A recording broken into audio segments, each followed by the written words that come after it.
In Fairfield County, something new comes across my desk every day. Crimes are committed, cases are solved, and a community is made safe by the hardworking employees of the Fairfield County Sheriff's Office.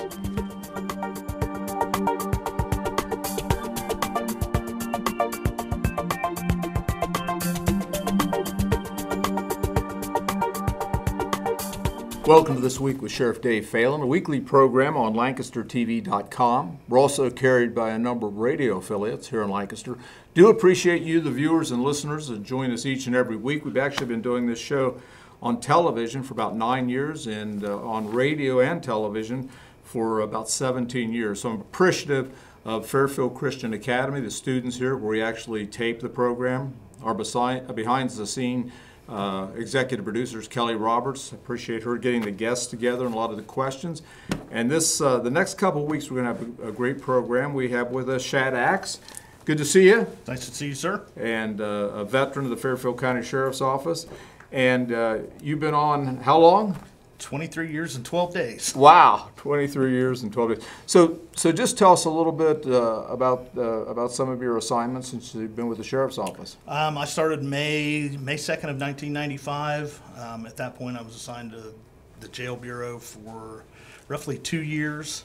And then I spent the next 6 years on the Patrol Division, and then I transferred into the Detective Bureau, spent a few years there, back to Patrol, and then ultimately now in the SORM Division. Okay.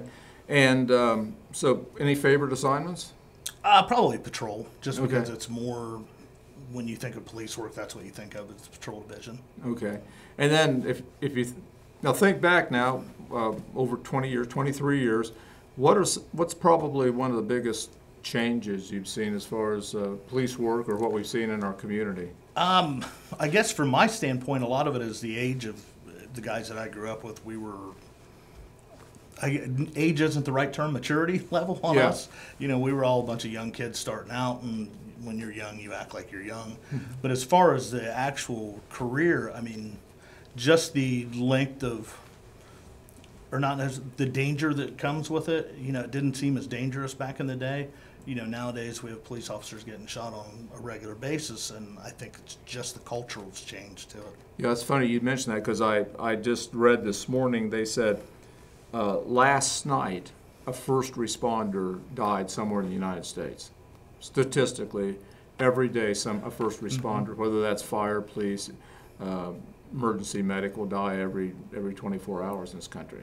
And the other thing is surprising is there's a lot more of the ambush shootings. And I don't think probably 23 years ago that was even part of the landscape. No, and I mean, we practice it, and I remember going through the academy, and I mean, that was something, you know, when you went to the car, you looked for things, you know, so you didn't get ambushed. But even back then, it wasn't the forethought in your mind, where now when you get out of a cruiser every single time, you've got to think about that. When you walk to someone's house, you have to worry about them coming out of the window. And right. All those good things. Any memorable, and we talked a little bit before airtime, any memorable thing that's happened that really kind of sticks out in your mind over the last 23 years? Well, the first one that come to mind was getting hired. Yes. You know, that was definitely the most memorable day. There's been a lot of good things over 23 years. I don't know that I could necessarily pinpoint, you know, something that really made me overly happy. I mean, and then you mentioned you were shot at in Bremen. Yeah, that when she asked me what the worst day, that one was definitely the first one, is when the guy, you know, shot out of a car at me, and thankfully he missed. Right. Wow. Now, currently you're assigned to the SORN unit. Tell us a little, and that's an acronym for Sexual Offender Registration and Notification. Yep. And so what does that entail? Most of it is rather mundane, that people come in and they just check in with me, depending on their classifications, how often they have to come in. And these are sex offenders? These are all sex offenders, ranging from Tier 1s, Tier 2s, and Tier 3s. It is a lot of office work of them coming in, doing paperwork, things along those lines. I also have to go out, I have to verify addresses, and then occasionally I have investigations that I have to do where people haven't done what they're supposed to do, and then I have to go file charges on them. And for our viewers and listeners that may not know, what it means to be a sex offender, and the process that occurs when someone is deemed judicially to be a sex offender. They do have to report to the sheriff's office, right? Yes. Across the state of Ohio and beyond. State of Ohio, all across the United States, and again, depending on their tiers, how often they have to do it. Tier 1s are just once a year, Tier 2s are every 180 days, and then Tier 3s are every 90 days. And then they're required, there's an open window of about 10 days before each registration that they can come in to get it done, and then if they don't show up by their required date is when we start investigations on them to figure out why they haven't made it in. And why is it important to have sex offenders come in and register? It's important to, I mean, for lack of a better term, keep your thumbs on them to know where they are. Mm-hmm. Most of my registrants, you know, are, I don't want to say normal, but they follow the guidelines. They do everything they're supposed to do. They don't cause a whole lot of issues. But there are people that I have to keep on top of to know exactly where they are, because they're still a danger to society, and you have to be able to know where those people are. And how are the tiers broken down? It's based on your crimes. The judge makes the sentencing requirement or determination upon sentencing of whether they're going to be Tier 1s, Tier 2s, Tier 3s. Your felony ones, you know, your attempted rapes, things along those lines will get you the Tier 3, all the way down to like voyeurism, you know, which will get you a Tier 1. It's based on, you know, individual crimes. And so, how many offenders do we have in we have 157 as of this morning. 157, and of the 100, and these are primarily male, right? Yes. But you do have some females. We have 4 female offenders. Okay, so it's primarily a male. The offenders are males, and out of the 150, how many would you say are very dangerous, or there's a higher likelihood of reoffending? If you can answer that, I know that's a tough one. I have 33, 34 that are Tier 3s. Okay. Those are obviously more dangerous in the essence that their crimes were more heinous. Right. To try to say who I think would I mean, obviously your Tier 3s is probably you're more apt to reoffend. Yeah. But even most of those, I mean, a lot of them are older people now, and they've slowed down because life and age. Right. There's a few of them that, you know, I definitely get a weird feeling when they come in. And is there one particular, as far as the perpetrators, is there some commonality there, or do they come from all walks of life and educational backgrounds? And other than, I mean, predominantly male, there's really nothing that links them. They come from every socioeconomic background. They come from different education levels. I mean, there's nothing that you could pinpoint at a child and say he's likely to grow up to that. Right. Short of being an offender as a child. And I read that many times most of the offenders, 80 to 95%, they knew the people. Mm-hmm. So these are primarily a family member, a friend.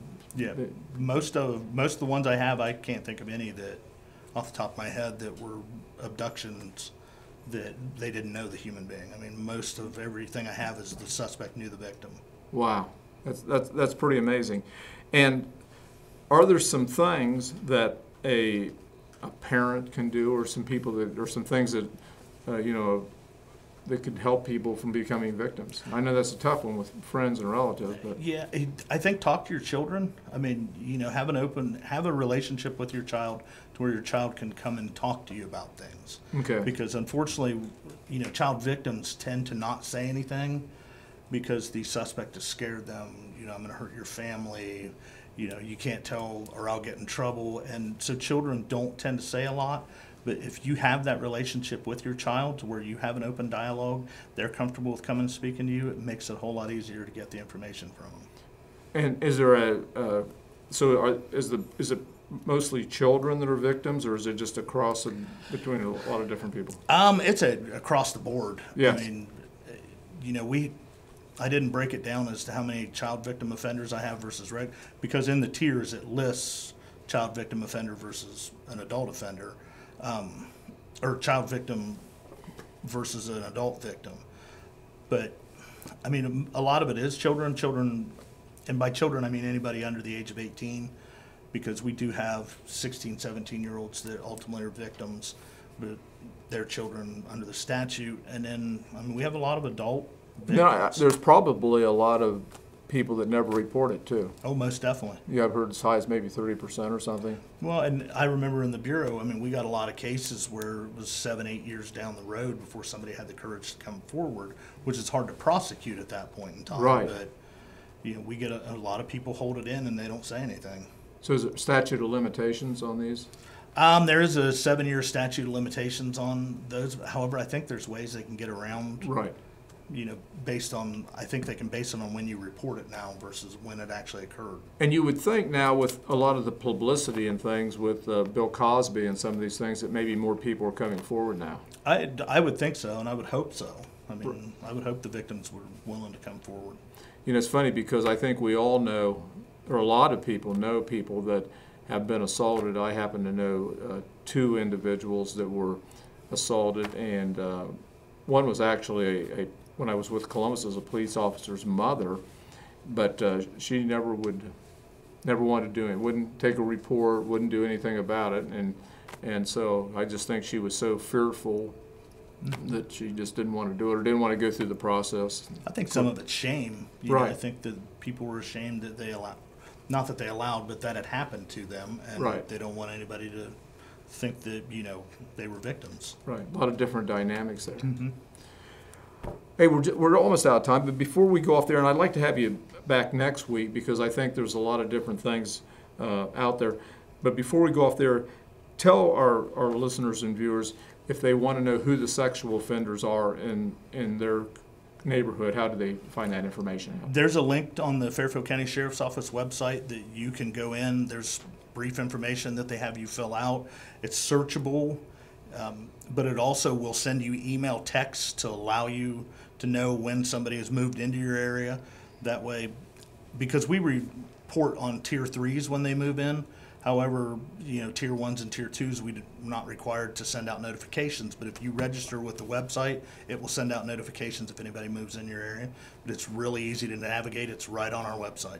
And the website is www.sheriff.fairfield.oh.us. Yes, sir. They can just go and get the link, and then they'll be notified. Fill out a few questionnaires, address, and they'll send them notifications. Appreciate you being with us, Shad Axe. Thank you, sir. Our sworn officer, and we're going to have you back next week and talk about, you know, and how where the offenders live and a lot of different things about some of the restrictions on where they can and cannot live. And so I appreciate you being with us this week. Thanks, sir. Well, the clock on the wall says we're about out of time. I do appreciate Detective Axe being with us today. Also, Fairfield Christian Academy, who produces the program, along with Kelly Roberts behind the scenes. She gets the guests together, the questions, does a terrific job behind the scenes. Until next week, same time, same place, God bless. If you're driving, buckle up, and we'll see you here next week.